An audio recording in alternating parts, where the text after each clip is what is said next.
യാതൊരു സാധ്യതയും ഞാൻ കാണുന്നില്ല. ശ്രീ പി ജെ ജോസഫും ശ്രീ കെ എം മാണിയും ഒരുമിച്ച് മുന്നോട്ട് പോകുന്ന കേരള കോൺഗ്രസാണ് ഇപ്പോൾ നിലവിലുള്ളത്. അത് UDFന്റെ അവിഭാജ്യ ഘടകമാണ്. അതൊക്കെ ഇടതുമുന്നണിയുടെ വെറും സ്വപ്നം മാത്രമാണ്. അങ്ങനെ ഒന്നും സംഭവിക്കില്ല. UDF ഒറ്റക്കെട്ടായിട്ട് മുന്നോട്ട് പോകും.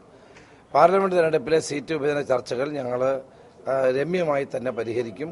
അങ്ങനെ UDFനകത്ത് വലിയ പ്രശ്നങ്ങളില്ലാതെ എല്ലാവരെയും യോജിപ്പിച്ച് മുന്നോട്ട് കൊണ്ടുപോകും.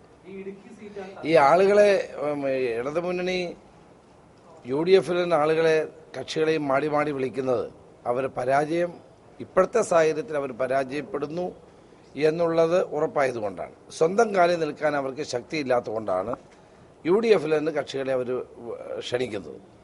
കായംകുളത്ത് ഇന്നലെ ഓർത്തഡോക്സ് പാർട്ടിയാർക്കീസ് വിഭാഗങ്ങൾ തമ്മിൽ ചില പ്രശ്നങ്ങളുണ്ടായിരുന്നു. അവിടെ ചില സംഘർഷമുണ്ടായി.